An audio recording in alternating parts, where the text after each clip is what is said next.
এই বান্দা হলো জোর চিটিংবাজ, 420, মিথ্যেবাদী, উজবুক, লোভী, স্বার্থান্বেষী। হ্যাঁ, ইউনুসের কথা বলছি। ইউনুস 10টা দেশ তো সফর করেছেন, এবার 11 নম্বর দেশে গেছেন। পাবলিককে কি ধোকা দিয়েছেন? রাষ্ট্রীয় সফর। তখনই আমার সন্দেহ হয়েছিল, রাষ্ট্রীয় সফর কই বাবা? রাষ্ট্রীয় সফর হলে তো কাগজটা বুঝে বেরোয়, আমরা তো জানতে পারি। রাষ্ট্রীয় সফরের তো নামগন্ধ দেখছি না। তারপর শুনলাম তারেক রহমানের সঙ্গে মিটিং। তাও আমি বলেছিলাম তারেক রহমানের সঙ্গে মিটিং হলো ঘোড়ার ডিম হবে, হালুয়া হোগা, কুছ নেই হোগা। ওকে যতক্ষণ না ভারতবর্ষ পশ্চাৎ দেশে লাথি মেরে তাড়াচ্ছে, ততক্ষণ পর্যন্ত উনি দেহত্যাগ করবেন, পদত্যাগ উনি করবেন না, নির্বাচনও উনি দেবেন না। উনি আজীবন ক্ষমতায় থেকে উনি সব কিছু ভোগ করে যাবেন। লালসা, লালসা, উচ্চাকাঙ্ক্ষা। এখন এই যে টিউলিপ সিদ্দিকি, তার সঙ্গে বসার তো he has no courage to face her, no courage। কি বলবেন দেখা হলে? ওই দুদক যে মিথ্যে মামলাটা করেছে, অল ফলস, বেসলেস অ্যান্ড মিসফ্যাক্টস যাকে বলে, তো সেই মামলা নিয়ে কোনো কথা বলতে পারবে না। আর টিউলিপ সিদ্দিকির সঙ্গে যদি দেখা না হয়, তাহলে বলে কিয়ার স্টারমারের সঙ্গেও দেখা হবে না। এই কিয়ার স্টারমারের সঙ্গে দেখা হবে না, তাহলে রাষ্ট্রীয় সফর তাহলে কি করে হবে? বিমানবন্দরে তো একটা লোকও নেই। এই শফিক, ওই শফিকুর, সে তো আর একটা 420, একটা ক্যামেরাম্যানও জোগাড় করতে পারেনি, নিজেই মোবাইল দিয়ে ক্যামেরার ছবি তুলছে, ছবি তুলে সে পোস্ট করছে। কেউ একটা রাষ্ট্রীয় সফর, রাষ্ট্রের পক্ষ থেকে কেউ তাকে বিমানবন্দরে অভিবাদন জানায়নি। মানে আপনি এসছেন, অভ্যর্থনা জানাচ্ছি, কেউ করেনি। তাহলে এটা কেমন রাষ্ট্রীয় সফর হলো? মানুষকে বোকা বানানো। এইবার হলো গিয়ে স্টারমার তো ডাকছে না, তাহলে কি বলা যায়? শফিক, ডাস্টবিন শফিক, সে বলে দিল যে স্টারমার নাকি কানাডা চলে গিয়েছে। আরে মানুষকে কি মূর্খ ভাবে? সবাই কি কুয়োর ব্যাং? তুই যা বললি তাই মানুষ শুনে নিল, তাই বিশ্বাস করে নিল। স্টারমার তো দেশেই আছে, স্টারমার দেখা করতে যাবে কেন? তার উপরেও আবার একটা চিটিংবাজি আছে। এই যে চার্লস ফাউন্ডেশন, সেখানে নাকি তাকে পুরস্কারের জন্য ডাকা হয়েছে, পুরস্কার নেওয়ার জন্য। আপনাদের সোশ্যাল মিডিয়ায় দেখলাম, আমার যোগাযোগ নেই, আমি যেতে পারি না অত দূর, মানে খুঁজে পেতে আমি সময় পাইনি। সোশ্যাল মিডিয়ায় দেখলাম একদম লিস্ট বার করে দিয়েছে, সেখানে মে মাসে যে লিস্ট লাস্ট তৈরি হয়েছে, সেখানে আমাদের এই ইউনুসের নাম নেই। পরে যদি টাকা পয়সা দিয়ে টিয়ে একটা ওই মঞ্চে উঠে ছবি টবি নিয়ে আসেন, তুলে নিয়ে আসেন, তো কবরে যাওয়ার সময় সঙ্গে করে বগল দাবা করে নিয়ে যাবেন উনি। সেই রকম চিটিংবাজি তো হয়েছে। এদিকে হয়েছে কি, খবরের তো বন্যা। যত লন্ডনে আওয়ামী লীগ ছিল, তারা মিছিল করে এসে একেবারে হোটেলের সামনে ধর্ণা দিয়েছে। আর যে পার্কে সম্বর্ধনা দেওয়ার কথা ছিল, প্রাইভেট সম্বর্ধনা, সেই পার্কটা আওয়ামী লীগ দখল করে নিয়েছে, ফলে ওই অনুষ্ঠান বাতিল। এটা হলো প্রথম দিনের ঘটনা। এই দেখুন, হোটেলের সামনে এই যে জমায়েতটা একবার দেখুন। এই জমায়েত দেখে উনি খবর পেয়ে, ভয় পেয়ে উনি পেছনের গেট দিয়ে হোটেলে ঢুকেছেন। আর তার সঙ্গে যে 3 জন সমন্বয়ক গেছিল না, সেই 3 জন সমন্বয়ক একেবারে দেদার ছুট, মানে হাতে পড়লে পরে মেরে একেবারে পাট পাট করে দেবে ভাই, তার থেকে পালিয়ে বাঁচো।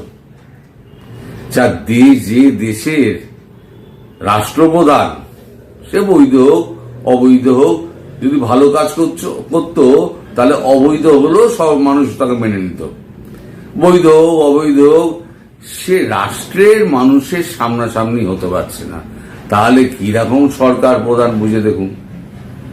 তাহলে যে আমি বলি না, এই যে 420 চিটিংবাজ, একেবারে ধরিবাজের একেবারে যত পারছে দেশটাকে চুষছে, দেশটাকে চুষে দেশের 12টা বাজাচ্ছে।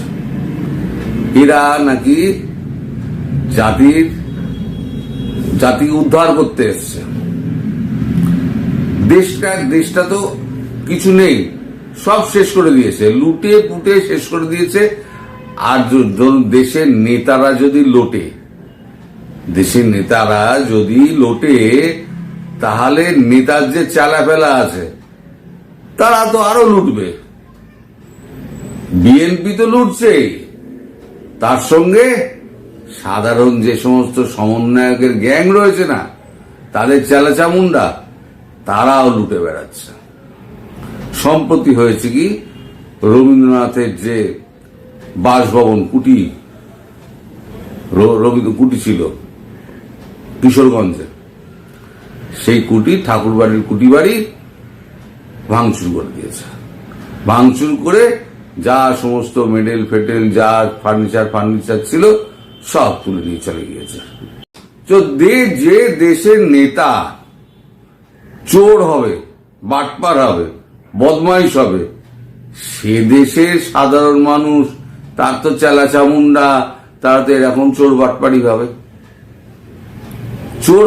হবে। এরা হিন্দুদের তো সর্বনাশ করে ছেড়ে দিয়েছে, খ্রিস্টানরা ভয়ে কাঁটা হয়ে রয়েছে।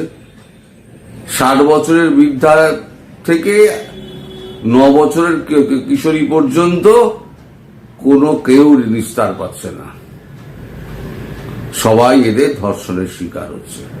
আসলে কি হচ্ছে, হিন্দু হচ্ছে গনিমতের মাল, হিন্দু মেয়েরা হচ্ছে গনিমতের মাল। তাদেরকে যেখানে পারো খুন করো, ধর্ষণ করো, লুটে নিয়ে যাও, এটা তোমাদের অধিকারের মধ্যে পড়ে। ইসলাম বলছে।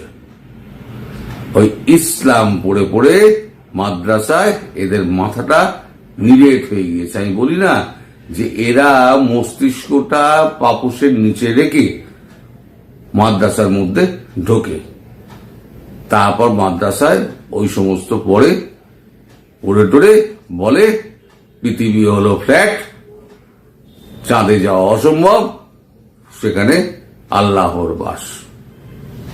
অথচ চাঁদে মানুষ চলে গিয়েছে, মঙ্গল যাত্রা হচ্ছে। এরা ভারতবর্ষের সঙ্গে পৃথিবীর দেশের অন্যান্য দেশের সঙ্গে এরা নিজেদের তুলনা করলে হবে না ভাই, করে দেখাতে হবে। তোমাদের ওই ফেসবুক আর ইনস্টাগ্রাম আর ইউটিউব, এর বাইরে তোমাদের পৃথিবী একেবারে পুরো ঝাপসা কেন, পৃথিবী বলে কিছু নেই। ওই দেশটুকুর মধ্যেই ওদের সীমাবদ্ধতা, বাইরের কোনো খবরের রাখ না। তো যাই হোক, ডক্টর ইউনূস যে বিপত্তির মধ্যে পড়েছে, সবে তো একদিন গেল, এখনো শুনছি নাকি 2-3 দিন বাকি আছে। এই 2-3 দিনে লন্ডনেই না লেংটিটা খুলে নেয়। আমাকে একজন ফোন করেছিল যে কি করে জব্দ করা যায়। দেখো, এক কাজ করো, একটা বুদ্ধি দিচ্ছি, যেখানে পারবে একটা করে গাড়ির মধ্যে একটা উইন্ডস্ক্রিনে ডিম মেরে দেবে, একটা ডিম মেরে দাও, গাড়ি অচল। কারণ পরিষ্কার করার সময় তখন তো ওয়াইপার চালাবে, আর ওয়াইপার চালালে পুরো গাড়ি একদম উইন্ডস্ক্রিন পুরো 12টা বেরিয়ে যাবে, গাড়িকে পুরো দাঁড় করিয়ে দিতে হবে। তখন ধরে উত্তম মধ্যম ডাইনে বাঁয়ে যেখানে খুশি আচ্ছা করে পেঁড়াও, পেঁদিয়ে লেংটিটাও খুলে লন্ডনের রাস্তায় ছেড়ে দাও। এটা হচ্ছে উপযুক্ত কাজ। লন্ডন যেন শেষ যাত্রা হয়। লন্ডনবাসীর কাছে অনুরোধ করব, আপনারা লন্ডনে যে আওয়ামী লীগ করেন তারা একটু সজাগ হন, এবং লন্ডনে যেন ওর শেষ যাত্রা হয়, লন্ডনেই যেন ওর লেংটিটা খুলে দেওয়া হয়, সেই ব্যবস্থা আপনারা করুন। যাতে ও আর দেশে না ফিরতে পারে। এইটা যদি আপনারা করতে পারেন তাহলে মানে জাতি, সমগ্র বাংলা জাতি আপনাদের কাছে কৃতজ্ঞ থাকবে। দেশের মানুষ আপনাদের ধন্য ধন্য করবে। আপনারা সবাই ভালো থাকবেন।